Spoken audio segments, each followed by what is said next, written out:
O mundo estaria se organizando em blocos econômicos e políticos regionais? Essa é uma tese muito comum, mas será que ela tem fundamento? A verdade é que a chamada globalização, que nunca foi tão completa, nem tão abrangente quanto diziam os seus arautos, está batendo em retirada, está em retrocesso nos últimos 10, 15 anos, principalmente mais recentemente com a pandemia e as consequências econômicas e políticas da guerra na Ucrânia. Mas é pouco provável que esse processo de redução dos laços internacionais globais seja seguido de uma formação de blocos. Vai haver sim nacionalização, vai haver sim maior importância das relações regionais, mas é muito difícil que a chamada desglobalização leve à formação de blocos em toda a parte do mundo.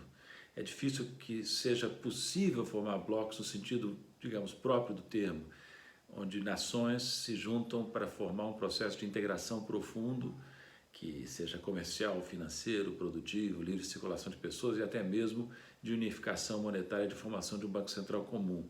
Bloco nesse sentido ambicioso é muito raro no mundo, praticamente inexistente, com exceção mais importante do bloco europeu. Vejam, por exemplo, a América do Norte. Não existe bloco na América do Norte.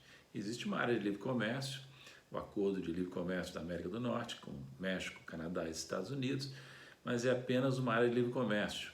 Não envolve união aduaneira, não envolve livre circulação de pessoas, ao contrário, existem muitas restrições à entrada de mexicanos nos Estados Unidos, então é uma integração limitada. Na África e no Oriente Médio tampouco existe algo que se possa chamar de bloco. A China propôs recentemente uma parceria, negociou recentemente uma parceria regional com os seus vizinhos, com a sua vizinhança ampliada, mas essa parceria econômica regional não chega nem sequer a ser uma área de livre comércio. E há muitas resistências à China no seu entorno regional, resistências antigas que têm razões econômicas e políticas. Os BRICS seriam um bloco? Também não.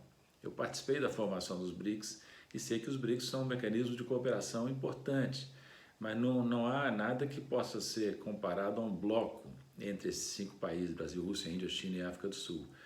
Nós temos até tomado passos importantes, criamos um Fundo Monetário Comum, criamos um Banco de Desenvolvimento Comum, um novo Banco de Desenvolvimento, qual eu fui vice-presidente, mas não há pretensão de transformar os BRICS num bloco. Não há pretensão de, por exemplo, negociar uma área de livre comércio, nem muito menos uma união aduaneira, não há pretensão de conferir livre circulação das pessoas dentro dos cinco países e muito menos de formar uma área monetária comum, com moeda comum e Banco Central comum.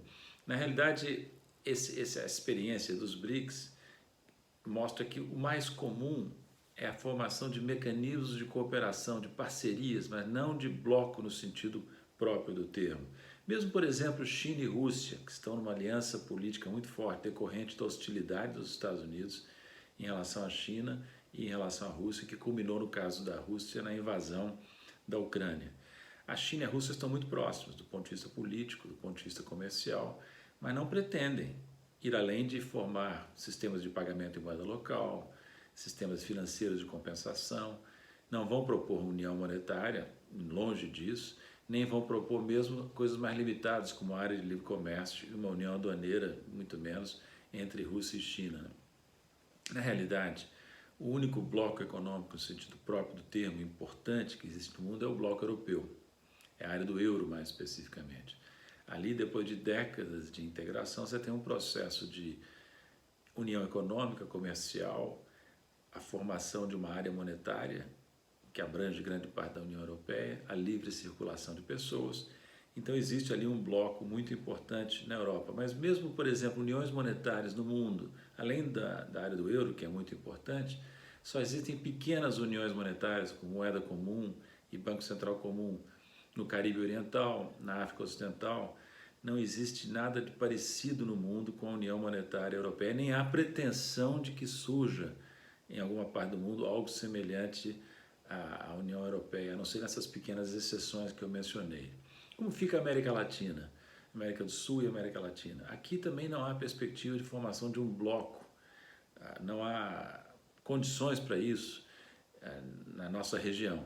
O que mais se aproxima de um bloco na América Latina é justamente o Mercosul, que é uma união aduaneira, portanto uma área de livre comércio também, com livre circulação de pessoas e bastante aproximação entre os países.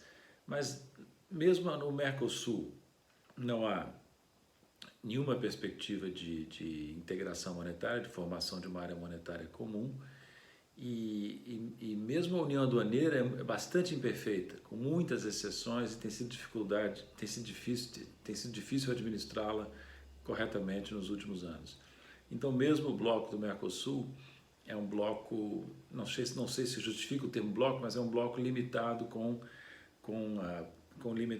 dificuldades importantes. O que pode ser feito na América do Sul? Na América do Sul, principalmente, o Mercosul pode ser ampliado para incluir países que não aderiram a áreas de livre comércio invasivas, como a que existe com o México, na área de livre comércio da América do Norte, Peru, Colômbia, Chile e outros, né?